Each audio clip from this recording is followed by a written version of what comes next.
Welcome to Torah Smash, the podcast for nerdy Jews, where our lives of Jewish learning collide with our love of nerd culture.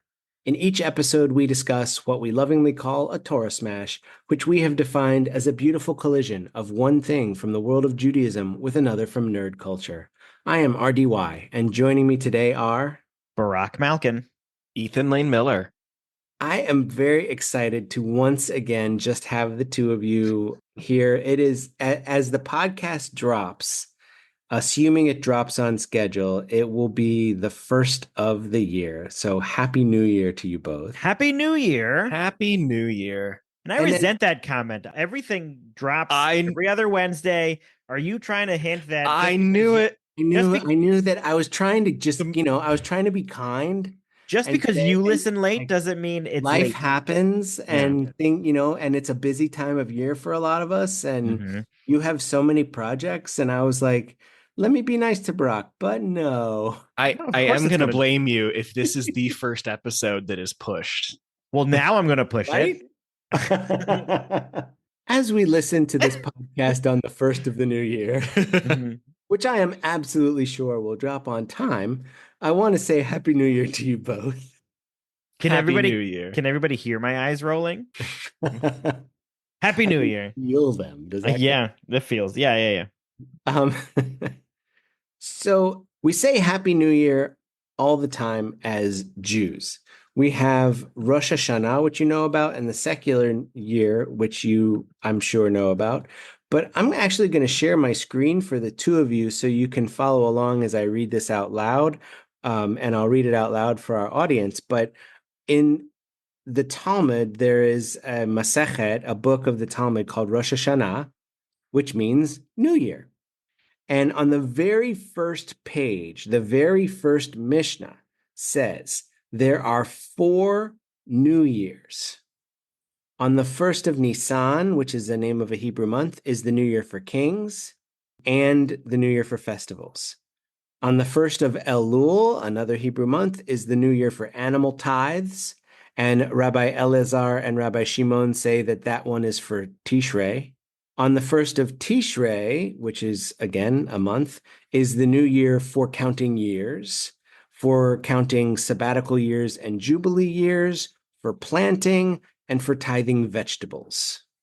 And finally, the 1st of Shvat, which is another month, is the New Year for trees, and that's the argument of Beit Shammai. But Beit Hillel says, no, the New Year for trees is on the 15th of Shvat, which we call Tu Bishvat. Tu is the acronym for the Hebrew number 15. So we who are Jewish practitioners, so for Jason, Hillel wins this argument. We do practice Tu B'Shvat, the New Year for the trees, on the 15th of the month of Shvat. So here we have 4 New Years listed by the Talmud. The one in Tishrei, that was the third one they mentioned, that's the one that we call Rosh Hashanah, our typical New Year. And being secular Jews, we also have January 1st, today. So today, as you listen to the podcast as it drops. So my question for allegedly. So my question for you both, and I will say this is not only a difficult question because we're starting with something Jewish, which is always kind of harder for us because of the vast corpus of commonly followed and watched and read nerd culture. And it's also a little bit of an Ethan topic, I think. I think living in Austin, I think living in Austin this half year so far has given me some Ethan vibes. So keeping it weird. It's not quite an Ethan topic, but it's definitely in that ballpark. All right, so I don't think my guess is going to be on.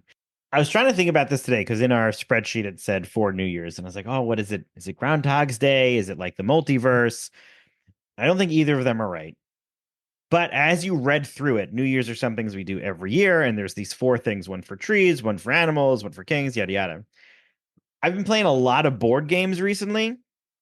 It sounds to me like the rules of like a worker placement game where you've got a certain number of meeples. And so at this first action, you can place your king somewhere and you can harvest for food on this other action. So is it something around board games? That's really fascinating, and no surprise that your brain goes there, but that is not where I went. Yeah, I didn't think so. Yeah. Okay. So, being that I am Ethan, and you said it was an Ethan topic, I let my brain kind of float into that direction. So, I wonder if it's about marking New Year's and having traditions. I wonder if this is something to do with rewatching or replaying or rereading something from nerd culture on a somewhat regular basis. I love that answer. And here's what I'm going to say. Neither of those is the one I was thinking, and yet you're both right. So because this is one of those topics that as I was thinking about it, I realized how many other things fit into this topic. So I was thinking, I actually had just last night, I went out to dinner with some friends, and I ordered a drink called the Robert Jordan. And I said to the server, Robert Jordan, named after the author? And she's like, yeah, actually it was. I was like, oh my God, he's my favorite author. I would love to try the drink. And I said, is there a story behind it? She says, yeah, there is. And I paused and she said, I don't know it. So, and then leaving that evening, I asked the bartender if she knew the story behind it because the server had told us that the bartender who creates the drinks was not there that evening, and she just described the drink. And I'm like, oh, thank you. So, but Robert Jordan wrote a book series called The Wheel of Time. The first two books came out in 1990. The 14th book came out in 2013.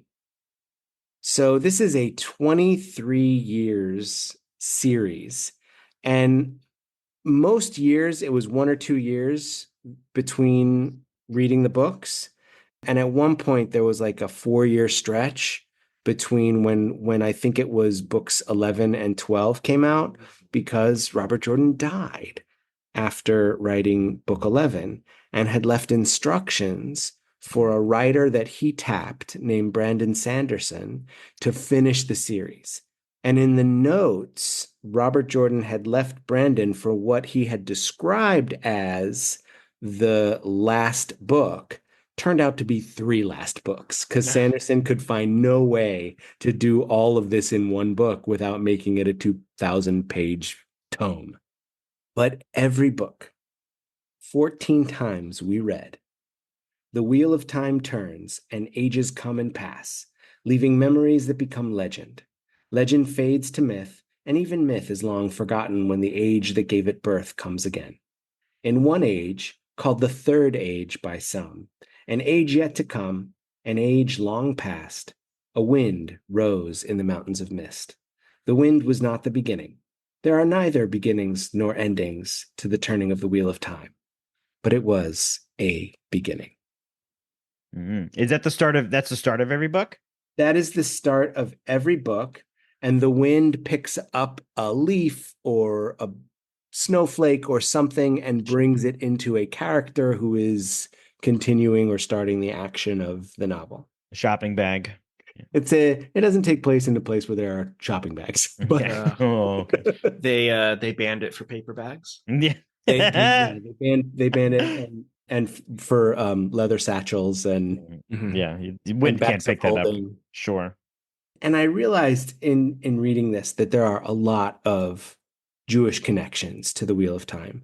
And if you have not seen the series Wheel of Time, I would say don't read the books first and then watch the series, because the series is incredible, but it jumps back and forth like from 1 to 4 to 2 to 6, and it doesn't quite get to the middle of the series, but it tries to go through it so fast that there's a lot that gets lost. And as someone who is familiar with the books, I was able to follow, but a lot of my friends could not follow who hadn't read the books. This idea of a wheel of time, of beginnings that aren't really beginnings and endings that aren't really endings, is to me such a Jewish concept. And I find it in Ben Bagbag, who said turn it and turn it again and again when he was talking about Torah in the section of Talmud called Pirkei Avot. He says everything is in it. So, just like we read to the end of the Torah and then start over again, we get to Bereshit. And then that idea, the end of the quote that I read you, there are neither beginnings nor endings to the turning of the wheel of time, but it was a beginning. We often say that the Torah starts with the words in the beginning, but we pronounce the Hebrew Bereshit, which really is in a beginning. If it was in the beginning, it would be Bareshit, not Bereshit. Subtle difference, but the idea even, I think, tells us that there are things that happened before Bereshit, and there are things that will happen after the end of our story, whenever it ends. And as I started working on this episode, I realized that there are so many nerd culture possibilities for this. So you started with the Wheel of Time, and then you said this is too big of a topic that we can talk about lots more. Exactly, which is why you were both right. Well, it's good because I've heard of the Wheel of Time. I have not read any of the books, and I have not seen the series. Ethan, have you seen or read either? No, but it made me think of Battlestar Galactica. One of the most repeated lines, all of this has happened before and all of this will happen again. Love it. And that actually leads to one of my first questions, because I can think of lots of nerd culture possibilities that fit this concept of time beginning again, ages coming to new ages. So Battlestar Galactica is a great example. I thought of one that is like a Barack throw. Legend of Zelda has Majora's Mask. So lots of video games, especially stuff like Animal Crossing and Marvel Snap and games that are like more repetitive than like beginning and end, have like anniversary rewards. I believe Animal Crossing celebrates its festival on January 1st. So happy festival, Animal Crossing fans. Wait, you mentioned what? Can you explain the connection you have for Majora's Mask and this New Year piece? In the Majora's Mask game, there is a time system that spans 3 days, and the cycle has to repeat periodically for the player to progress through the game. So it's a direct sequel to the Ocarina of Time. Yeah. It sounds like it's more of a time loop than like a celebrated anniversary thing. True. But I don't think in Robert Jordan's Wheel of Time, I don't think it's a celebrated anniversary. I think it's just something that happens, and no one really knows when it's Yeah. happening. Well, When just like the other 3 New Years that I have no idea about aside from Rosh Hashanah, like those happen, and they exist and nobody knows. one of them. Oh, Tu B'Shvat. I know Tu B'Shvat. Yeah. Okay, fine. There's kind of two concepts here, I feel like. There's the concept of these anniversaries that we as players, readers, purveyor of this thing are experiencing. And then there's the idea of the characters or the thing itself has the anniversary. And I guess it could be, it's like, what is meta that we are experiencing and what is in the narrative of this story or game or experience. And sometimes it could be both. Like the anniversary from Animal Crossing is both a thing in the game and a thing that we as the players get to experience. Yeah. I like that with games that have anniversary loot, because I never know when the game was created. And then suddenly I get prizes. Yay, happy anniversary.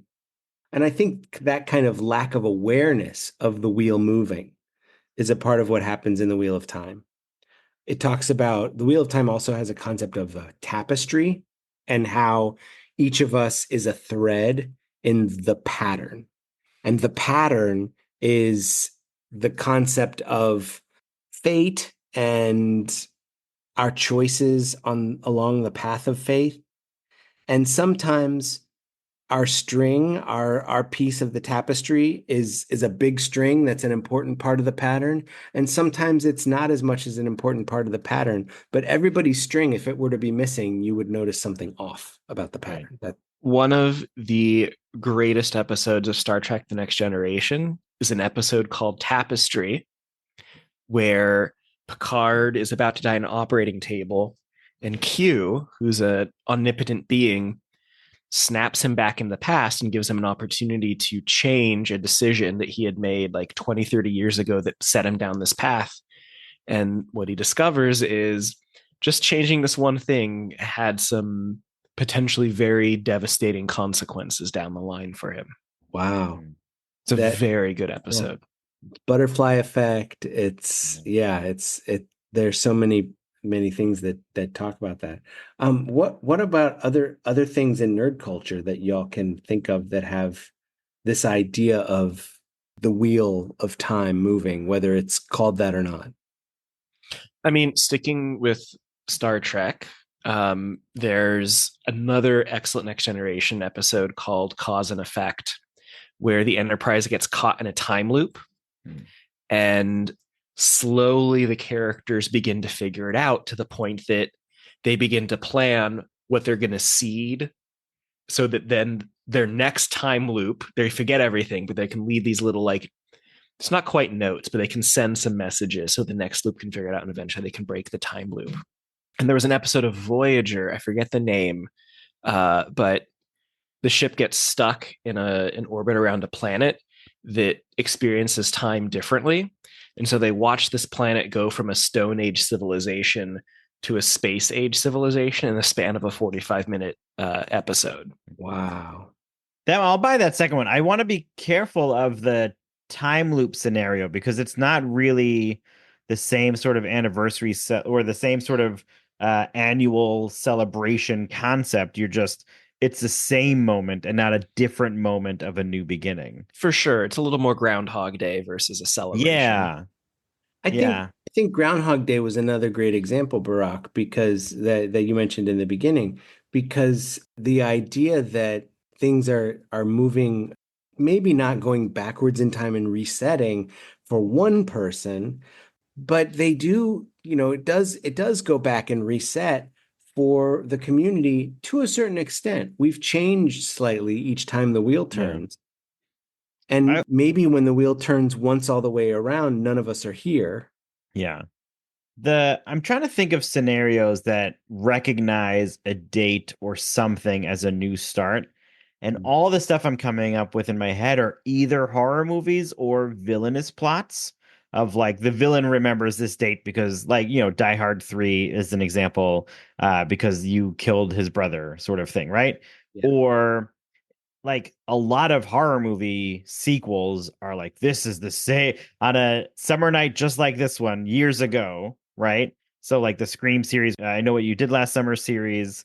There's a lot of those that repeat on the same night that something happened as a way for the copycat or mimic to sort of take on that role of the previous villain. Mm-hmm. But I'm struggling to find a calendar-based cycle of a nerd project outside. I think board games was a great example of like each round repeats and these are the signals of the round. For sure. But then it ends, right? There are new like beginnings, but there's an eventual end to it where this conversation is a endless cycle. Yeah. One of my favorite card games is called Flux with 2 X's. And what I like about it is when people ask how to play, I say you draw 1 card and then you play 1 card until you don't. And throughout the game, you just do whatever the cards say. And every time the turn takes 1 cycle, the whole objective could be different. And what you need to do could be different. So you have to set it up in a way that you don't want to set it up so that you win in 4 turns. You want to set it up so that you win this turn. Played Flux before. It's great. Yeah. Would you consider something like Spotify Wrapped to be a new year? I'm an Apple Tunes guy. What's Spotify Wrapped? Barack, are you on Spotify? No, not really. Oh, okay. Well, here I go. So Spotify, I say every year. I think they've only done it for a couple of years now. They call Spotify Wrapped. It's a year in review, where they. This is the thing the governor of New Jersey faked so that he could make it look like he listens to more Bruce Springsteen than he really I believe it was a candidate for governor Okay, of New Jersey. We gotta do right by Phil Murphy. Yeah, Sorry. check yourself, please. Yeah. Sorry. Yeah. I'm getting this secondhand from probably wait, don't tell me. TikTok. Oh, okay, good. I was gonna say probably from Apple Podcasts or something. Okay. And so it's an interesting thing that people begin to look forward to and even begin to try, and it's very funny. They try to game the algorithm and be like, I'm going to play this nonstop for a week so it can hide and cover up my embarrassing things that I actually want, listen to a lot. All my show tunes. Yes. Or if you're one of my coworkers, all 5 of her top 5 songs from the year were Chapel Roan. That's not embarrassing. Oh, she thought it was embarrassing that all 5 were Chapel Roan. I thought it was very in character, and I think Chapel Roan is great. So Apple does a similar thing, and mine was all fish. And my kids were like, well, we didn't even need to see that to tell you. But it makes me think of, I don't know, this is a very artificial sort of New Year, because they said it, it's set around like late November, early December, but Spotify picks the date for it. It's not like the rabbis were just talking about it and they're arguing, well, is it on this day of the month or this day of the month? It's a little arbitrary in terms of Spotify picking when it's going to be. Something else I have to look forward to is the Steam winter sale. Steam is a platform where you buy, play video games.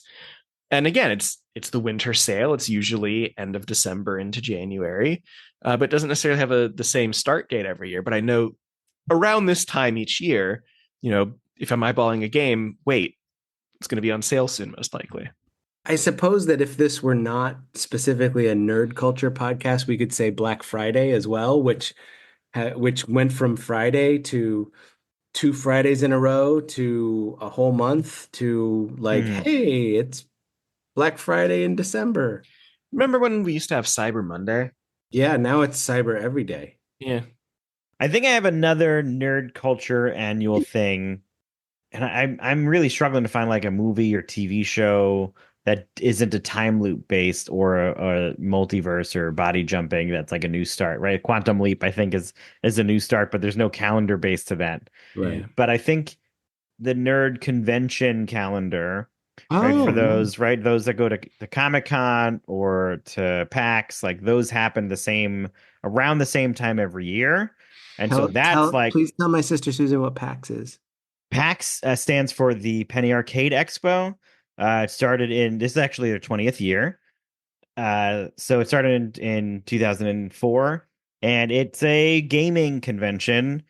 They do board games and video games and tabletop and etc.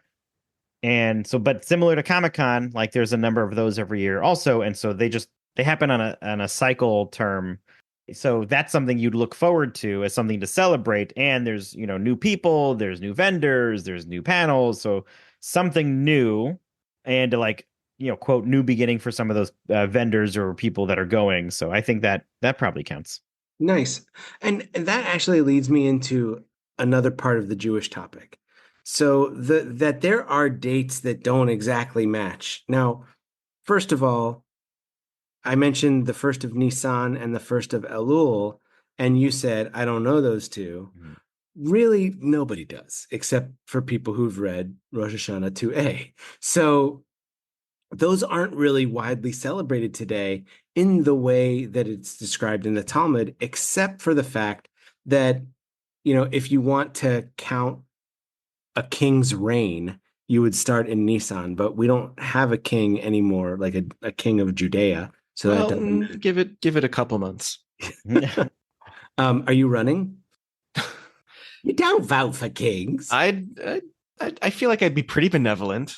Pretty benevolent. Not completely. Pretty benevolent. Yeah, I'm trying to be realistic. Vote Ethan. He's pretty benevolent. Just as long as you haven't wronged me. Oh, okay. Oh, Jesus. Praise the mildly acceptable King Lane Miller. Vote for Ethan. We could do worse.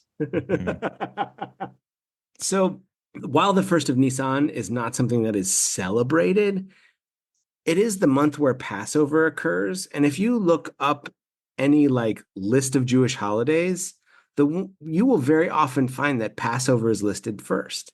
And it makes us think, well, why aren't they starting with Rosh Hashanah? Why aren't they starting with the new year?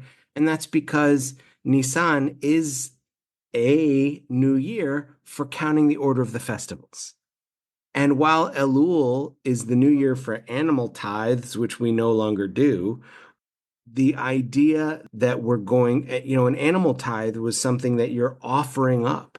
And so we do a lot of offering learnings and things during Elul to help us get ready for Rosh Hashanah, which is the starts the month immediately after Elul. So while these New Year's celebrations, now the New Year for years, Rosh Hashanah, we still celebrate, and the New Year for the trees, we still celebrate, at least in religious schools. And to have these extras, there are remnants of it, but we don't really pay attention to it anymore. And I think one of the things that being Jewish and secular is that it gives us this wonderful glimpse into other holidays that we can celebrate. We have the extra New Year today as you're listening. We have and we also have these like holidays that are sometimes in tandem with the secular holidays and sometimes disjointed from them, like Hanukkah, which we celebrating still today as we're listening, is not always from December 25th to January 1st. It's a pretty fun year when Hanukkah overlaps with Christmas and New Year's. Yeah. Yeah, and it is nice to be celebrating at the same time that our non-Jewish friends are celebrating, that our Christmas celebrating friends are celebrating. I don't think just saying Christians is enough because a lot of people celebrate Christmas who aren't necessarily Christian. The idea of the Jewish calendar moving back and forth along the secular calendar is because both calendars are created things. They're human created things that are meant to show us the path of time. But the path of time doesn't fit human math. So the Hebrew calendar has to make adjustments by creating a leap year, which is an extra month. A Hebrew leap year it adds the month of Adar. So I'm teaching you all these Hebrew months that you'll never have to know again. And that extra month kind of is the thing that makes the Hebrew year go like slowly backwards and then leap forward and then slowly backward and then leap forward. It is a strange pattern of 9 Jewish leap years every 17 years. So it's every 2 or 3 years. And the Gregorian leap year, as probably everyone knows, is an extra day every 4 years. Except when? Do you know the exception for when you don't have a leap year? On the Gregorian calendar? Mm-hmm. I didn't know that. Whatever you're about to say, I don't know. No, I don't know. It's every 100 years. So in the year 2000, we didn't have a leap year. Sorry, in the year 2000, we did because the millenniums are the exception. But every other 00 ending year, there's no leap year. Well, how would we know? Nobody nobody alive today has experienced that. No one alive today has experienced that, correct? Yeah. But people alive today will experience it. Some, yeah. I'm planning on it. I'm not. I have another nerd-based new beginning thing. Okay. I don't know, I guess I call it nerd-based. Movies, the way that, I guess they're just stories in general. The way that they start is similar to the Wheel of Time, but they don't outwardly state something like that. You always enter a story when something is happening and ending-ish, but by scene 2, you've understood that this new story is starting. So we've been introduced, and there's like exposition and things, and you see why the hero has to change or whatever the reason for the movie is. And there's always this new beginning for the character, right? And so any sort of franchise in terms of books or movies, we see the same people, could be different times, but it's a new point in their life. They've realized something has to shift. And so I think not including sequels and things that are I No, mean, even in sequels, right? Even in here's in the first Avengers movie, we get introduced to Black Widow because she is on some op where she's got the guys right where she wants them. no, sir. That's not the first one? We get introduced to Black Widow in Iron Man 3. No, I know that we do. Oh, But you said the first Avengers movie. I did. When we first see Black Widow in the first Avengers movie, we already know who she is, but we're getting this new start. She's on some op that she's wrapping up before her new story begins in the film. And so that's what I mean, that there is a new, there's I a new, misunderstood the word introduced. yeah. So there's a new beginning for Black Widow in that film, even though we already know. So I would count sequels as well, because most sequels have that. Not all good sequels have that starting point where there's something else happening and wrapping up before the story that we're watching begins. And so there's, Yeah. you know, To quote the rabbis of Sonic, every new beginning comes from some other beginning's end. yeah. Does the concept of a prequel negate or reinforce this idea? It's the same thing, because even in a prequel, the movie begins somewhere else, and within one or two scenes, we've been introduced to what the new story is going to be. And at the end of it, even at the end of the movie, the story we're watching wraps up, and there's some, well, not all movies do this, but like, bad example, end of the Super Mario Brothers movie, the live action one, right? Princess Daisy shows up and she's like, "We need your help. You got to come." Like, a lot of movies set up a new storyline that we don't get to watch. You didn't But go with Back to the Future on that one? right. Okay, Back to the Marty, Future one. your kids. Yeah, something's got to be done about your kids, Marty. Yeah, absolutely. That's a whole new story that we don't get to watch. Luckily we get to watch that eventually, but the movie ends with this new story's beginning. So movies always start with a new beginning and they end with a new beginning. I can also think of examples that have an overlap so that it's relatively seamless, like the end of Thor Ragnarok, which ends with you can see Thanos' ship in the distance, Yeah. while right before Thor's ship gets attacked, and that leads right into Infinity War. Yeah. Or Rogue One for a prequel for Ethan, Rogue One that ends leading right into what we today call A New Hope. But I think what makes those different is the direction and timing of those movies. So Ragnarok was made before Infinity War, leading into it, and Rogue One was made after, and then is leading into it. So my question is, does that change it? I don't think does the presence of the Hobbit change Lord of the Rings? I don't think Yes it and no. does. I think really the celebration of time that we're experiencing is us sitting down to start the movie, right? That we are the people experiencing this new calendar of time through the celebration of like a bowl of popcorn and dimming the lights. Like that's the start of our, those are the New Year moments that we have for these movies, is the dimmed lights and the popcorn that we're going to eat. I think that's also the point of the Wheel of Time. That we call these different ages by different names. So we call this segment of it Thor Ragnarok, and we call this segment of it Yeah. Avengers Infinity War. But it's just the wheel turning. Yeah. The wheel keeps turning no matter where we are looking in the story. There is a wind, and Yeah. that wind may affect the story and may not. It's not the beginning, it's a beginning. I really like that answer. Yeah, me too. But I mean, Barack's answer. Is that right? I wasn't trying to take credit for something. Why do we even need time? So we can tell everybody how much older you are than us? Was that a dig at me? Yeah, it didn't come out great. Maybe we'll do it again. My answer would be so that the owners of the means of production have a way to put guidelines on how they're exploiting the working class. Oh, you didn't do your 8 hours today. Wow. Oh my gosh. You think that's why time exists? Well, sure. No. So I think sorry, I need to deal with Sylvie. You go, Barack. I have no idea. I don't know when time originated. Like, who was the quote, right? The sundial was like probably the first instance that people tracked time.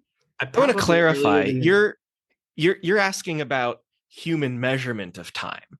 Presumably, time has is always existed, but Right. it's like a tree falling in the forest, or is it like the slat physics experiment where when you observe it, it changes the outcome? In theory, I'd imagine we've always experienced time, but does it change because humans are measuring it? I see RDY's face. I'm going to stop. okay. No, time is a measurement. Time is a measurement of distance. Think of the time that we have on a calendar. A year is the Earth traveling once around the sun. A month is the moon traveling once around the Earth. A day is the Earth spinning once on its axis. There are other elements of time that are divisions: a week, an hour, a minute, a second. Those are divisions of these natural movements. And I think if we start with those three basics, the month, the day, and the year, those were measured so that people knew when to plant their crops, so that people knew when to do the things they had to do, like start putting their warm clothing together or stop putting their warm clothing together. And I don't think that's what we need it for anymore. I mean, I think in some ways, yes. I mean, it's nice to know. I know being new to Texas, we don't have seasons in the same way a lot of the other states have seasons, Yeah. but there's still usefulness in terms of, getting the winter coats out, putting the shorts go a little deeper into the closet.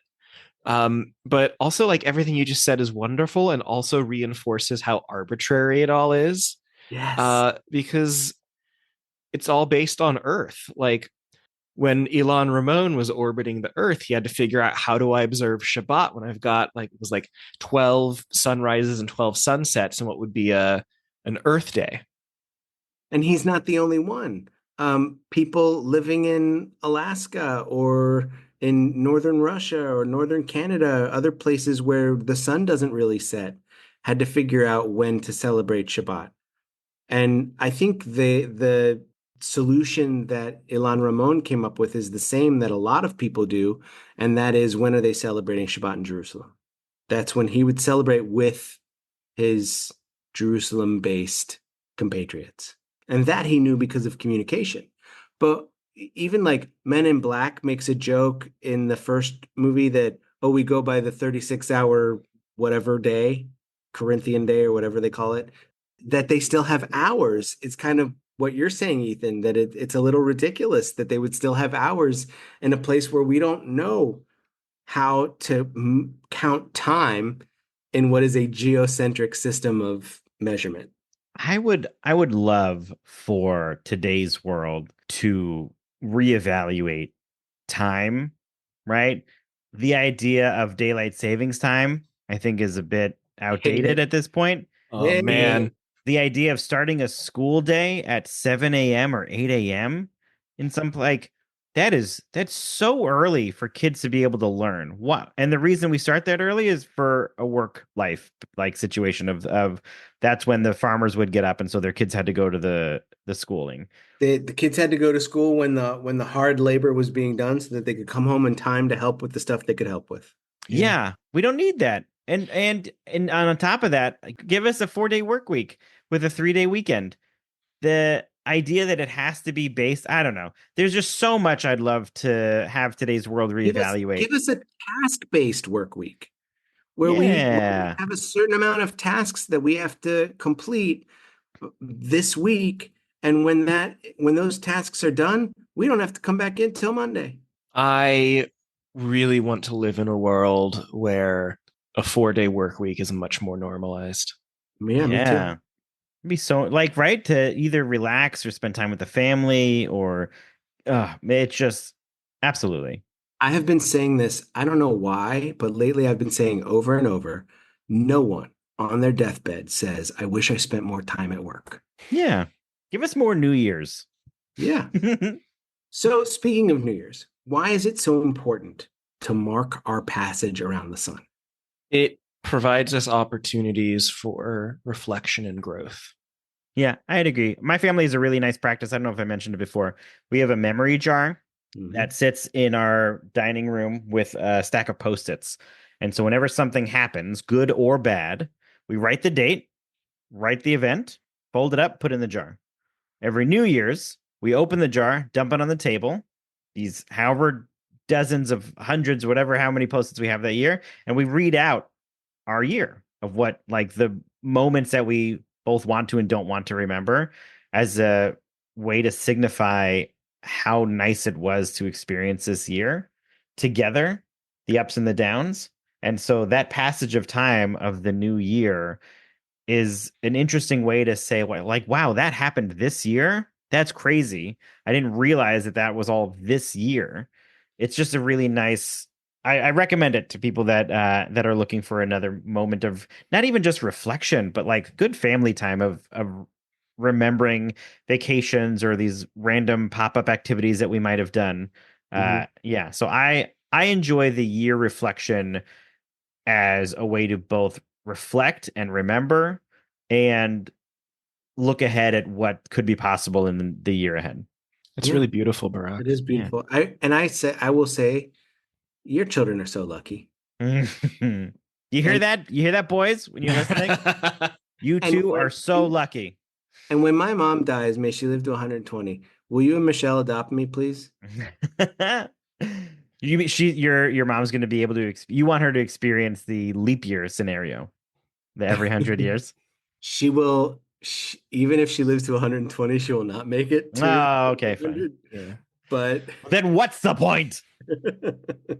I think it's the same reason that people select New Year's resolutions. I don't necessarily buy literally into the idea of New Year's resolutions, but I am also like making some plans for myself on here are some things that I want to do in 2025. It is a convenient benchmark, goalpost, whatever metaphor you want to do for evaluating things.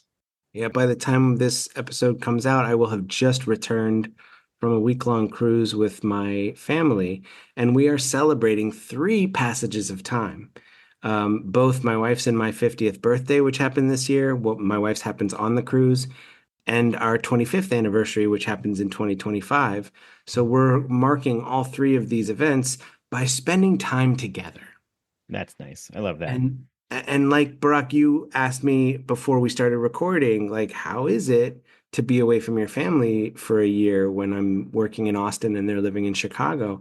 And yes, it's difficult, but when we get together, as I told you, we are intentional with our use of time. Mhm. We spend our time together. We don't let our kids make excuses for why they can't spend time with us, with one exception, and that was when my daughter got the stomach flu. So that, but Good reason. yeah, because we're not as good of parents as Barack and his wife, but we do make some good decisions. I want to add on to that in this. Why is it important to reflect on the time? I've come to understand that I've always held this really firm stance of a good work-life balance, meaning like that work doesn't overpower what's going to happen at home. And something that I've started doing is not overworking myself to the point of sacrificing good times with my family, right? Talking more about what we talked about ahead of the call. I've got a lot of stuff going on this week, both work projects and home things and otherwise. But I am making sure that if my kid says, "Hey, can we play a game?" I say, "Yeah, absolutely. Like I'm going to spend time with you." I Nice. don't want to be an overworked person that says, "I really got to finish this later. I can. I'll do the work later." Like they are more important for me right now. And I think not just looking back and reflecting on what was so valuable, but trying to live in the moment where you're at so that you can look back and say, I spent my time the way I wanted to. So Nice. I love that. Anything else for you, Ethan? No, this is a really great episode.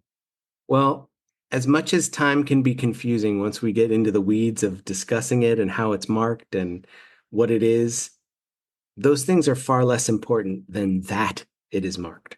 Because each celebration of time passing is a celebration of people and those we choose to spend our time with. It's a precious commodity because none of us knows exactly how much of it we have left, how much farther we'll be traveling. So before we close, I want to say that I am incredibly thankful as we ring in the secular year to be able to share a little time every other week with the two of you and our dozens of listeners. Yeah, same. Oh, Happy New Year, everybody. Happy New Year. That'll do it for this episode of Torah Smash. Our fiscal sponsor is Jewish Creativity International. Our theme music was created by Sean Fogel. You can check out Sean's bands and studio work at www.thesleepywest.com. If you enjoyed today's episode, be sure to rate and review us wherever you listen. It helps others find us and is an excellent way to support the podcast. We want to hear from you and continue today's nerdy discussion. Go to torasmash.com to find out where to connect with us online, purchase swag from our store, support us with a donation, find previous episodes, and more. And Happy New Year from the mightiest podcasters on earth.